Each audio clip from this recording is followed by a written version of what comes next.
You don't notice time changing while it's happening. You only feel it when you turn your head and realize the room behind you is different. My name is Arthur, and I'm 88 years old. And the day I learned what time really feels like was not a birthday, or a funeral, or some grand moment people would expect. It was an ordinary Tuesday that didn't look like anything from the outside. And that's exactly why it stayed with me. I woke up before the sun, the way I often do now, not because I'm disciplined, but because my body has its own schedule and it doesn't ask my opinion anymore. The house was quiet in that particular way it gets when it's still dark, like it's holding its breath. I lay there a moment, listening for the little sounds you only hear when everything else is asleep. The refrigerator cycling on, a pipe settling, the soft tick of the clock my daughter bought me years ago, the one I thought was too plain until it became familiar enough to feel like company. When I was younger, I thought time was a thing you could keep up with if you tried hard enough. Like if you stayed organized, if you planned, if you were responsible, you'd have a handle on it. I used to say, "We'll do that next month," or "when things slow down," as if life ever sent a notice that it was about to slow down. But that Tuesday morning, I sat up in bed and felt, plain as anything, that time isn't a line you walk along. It's more like water. You can stand in it, but you can't hold it. My knees argued with me when I swung my legs over the side of the bed. I stood, steadying myself with a hand on the dresser, and I caught sight of my own hands in the dim light. They looked like my father's hands. That was the first strange little jolt of the day. Not fear exactly, more like surprise. You spend decades thinking you're still you, and then one morning your hands answer back with the truth. The truth being, you're made of time, whether you like it or not. I shuffled down the hallway and the floorboard near the bathroom creaked, the same one it's creaked on since we bought this place. My wife Nora used to step around it on purpose. She said it sounded like the house complaining. I used to tease her about it. That creak still makes me expect her to call out something from the kitchen. Something small and ordinary like, "Arthur, don't forget the trash." Or, "Did you feed the dog?" We haven't had a dog in years. We haven't had Nora in 7. I turned on the kitchen light and it was too bright for a second, like the world was scolding me for waking it up. I put the kettle on and stood there, waiting for that first soft hiss. I didn't rush. I used to rush everything. I used to treat mornings like a ramp you had to sprint down so you could launch yourself into the day, get ahead of it before it got ahead of you. But now, I stand and wait. I watch the steam.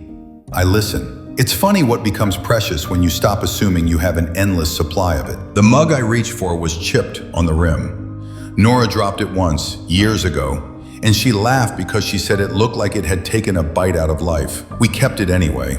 I don't know why, exactly, except that in a house you live in long enough, the objects stop being objects and start being witnesses. When the tea was ready, I carried it to the table and sat down. The chair gave its familiar little squeak. Outside the window, the streetlight was still on. The world was in that in-between stage. Not night anymore, not day yet.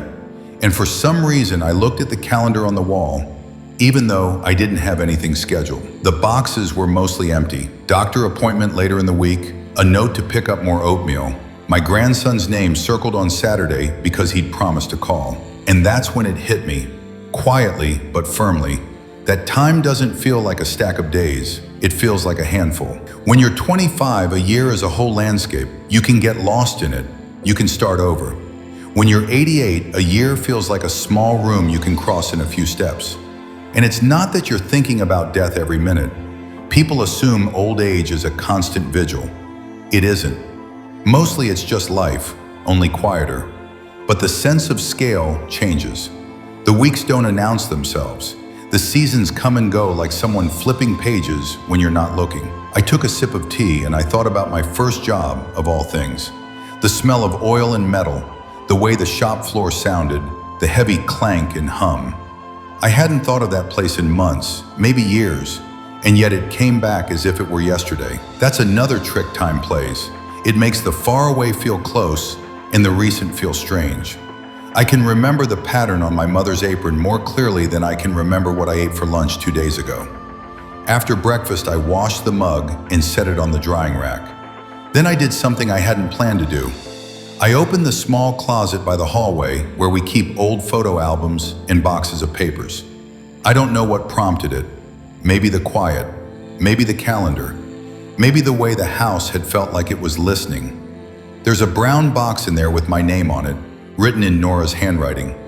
Inside are things she didn't throw away because she thought, one day, I'd want them. Receipts from our first refrigerator, a program from a school play our daughter was in when she was 9, letters from my brother when he was stationed overseas, old birthday cards with jokes that aren't funny anymore, but the handwriting is. I set the box on the table and sat down again. The tape peeled with a soft tearing sound, and I found a photo near the top. It was one of those snapshots from a cheap camera, slightly faded, corners curling. It showed Nora standing in front of the old car we used to have, the one that was always running hot in the summer. She had one hand on her hip and the other shading her eyes from the sun. She looked impatient, like she was waiting for me to stop fiddling with the camera and get on with the day. Behind her, our daughter was small enough to be held. A toddler, bare legs, a stubborn little chin that she still has. I stared at that photo for a long time, not because it was especially beautiful, but because it was so normal. And suddenly I was there again, not in the memory, but in the feeling of it, the heat and the brightness, the impatience, the sense that the day was waiting for us and we had plenty of time. That was the lie, of course, the feeling that there's plenty. I remember that trip. We were heading to see Nora's sister. I remember grumbling about the drive, about the cost of gas, about how it would eat up the whole weekend. I remember Nora telling me gently, "We don't have to go if it's too much." And I remember saying something like, "No, we're going," in a tone that made it sound like a chore. I did go. We did have a fine time. But I carried irritation like it was practical, like it helped me manage life. Sitting there at 88, holding that faded photo, I thought about how many times I treated time like it belonged to me, like I was the one deciding what it was worth. When we were young, I counted time the way I counted money. I thought if I spent it on the wrong thing, I'd regret it. And if I saved it, I'd have more later. But time isn't money. You can't save it. You can only live it. And while you're trying to be smart about it, it's already passing through your fingers. I put the photo down and reached deeper into the box. There was a small envelope with my daughter's handwriting on it. "Dad," it said.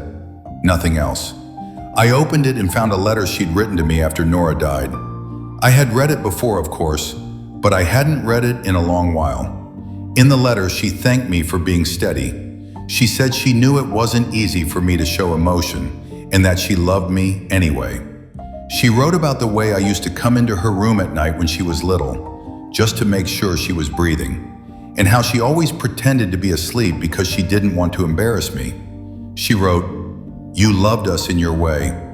And I felt my throat tighten because it was the kindest thing anyone had ever said about my limitations. I sat with that letter and realized another truth about how time feels when you're old. It's not only that it goes quickly, it's that it gathers. It gathers into moments you didn't recognize at the time. It gathers into tiny scenes you can't change anymore. A tone of voice, a hand on a shoulder, a door you didn't open, a phone call you didn't return right away. And then without warning, you're looking at those moments as if they're framed behind glass. Not cruelly, just factually. You can see them clearly and you can't step back into them. That's what makes an ordinary Tuesday feel like a reckoning. Around mid-morning, I heard a car door outside. I looked through the front window and saw my neighbor, Maria, carrying grocery bags from her trunk. She's younger than my daughter, but old enough to have that tired competence of someone balancing too many things. She waved when she saw me. I waved back. A simple exchange, nothing special. But I watched her walk to her door and I thought, she probably thinks of her life as a long stretch ahead, full of errands and obligations, and the same routines repeating. And she's not wrong. That's how it feels. That's how it felt for me too. Like you're in the middle of it forever. I had a sudden urge to step outside, so I did. I put on my shoes slowly, taking care with the laces because bending over isn't as casual as it used to be. I grabbed my jacket. When I opened the front door, the air hit my face, cool and clean. The sky had turned a pale blue, the kind you don't notice unless you stop. Somewhere down the street, someone's sprinkler clicked on and began its steady arc, a soft sound like shushing. I walked to the end of the driveway and stood there. I didn't have a destination. I just stood. The sun touched the tops of the trees. A bird hopped along the edge of the lawn, alert and ordinary. A delivery truck rumbled past. The world was doing what it always does, moving. I remembered being a boy and thinking adults were ancient. I remembered being 30 and thinking 50 was old. I remembered being 60 and thinking, well, maybe now I'll slow down and enjoy things. And I remembered being 75 and realizing I'd said that before. That's the trick. You keep thinking there will be a moment when you arrive at your life, when you finally have time to be in it. But you are in it the whole time, even when you're distracted, even when you're tired, even when you're irritated and wishing the day would hurry up. Standing at the end of my driveway at 88, I realized the day I learned what time feels like wasn't the day I saw a clock move faster. It was the day I felt, deep in my bones, that time doesn't present itself as a warning.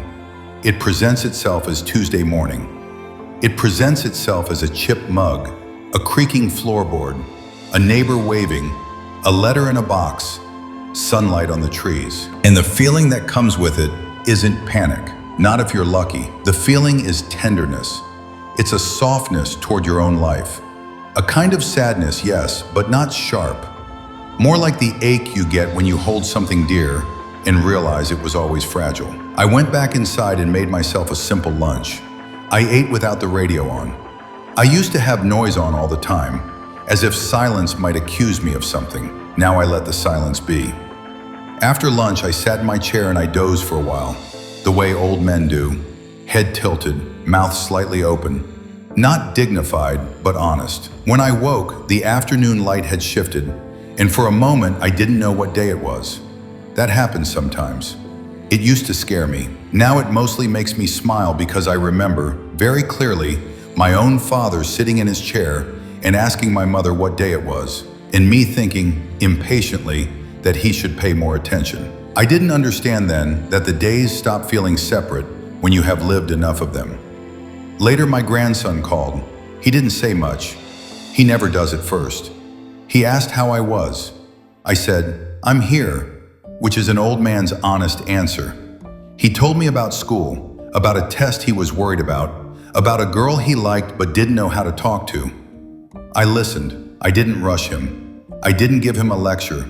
I just listened and let the pauses be part of it. When he laughed at something I said, I felt something inside me loosen, like a knot that had been there so long I'd forgotten it was tight. After we hung up, I sat with that quiet warmth for a while, and I thought about all the phone calls I made in my life that I treated like tasks. Calls to check something off. Calls to confirm a plan. Calls that I ended too quickly because I had somewhere else to be. If I could go back, I wouldn't try to redo my whole life. I'd just stay on the line longer.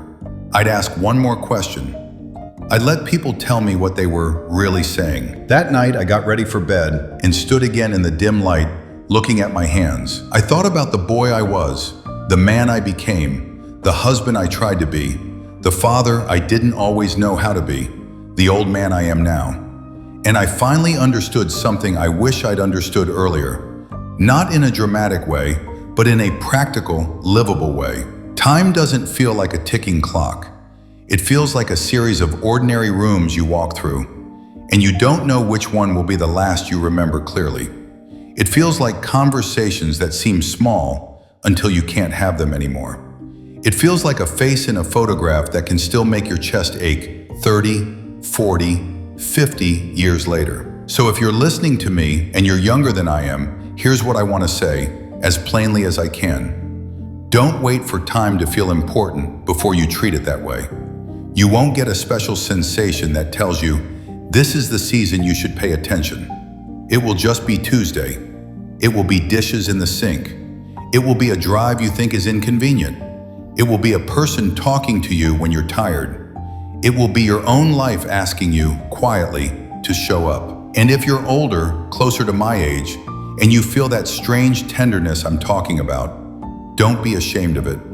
Let it make you gentler. Call someone if you can. Say the simple thing you've been saving. Sit in the light for a moment without rushing away from it. Because the truth is, time doesn't feel like you think it will.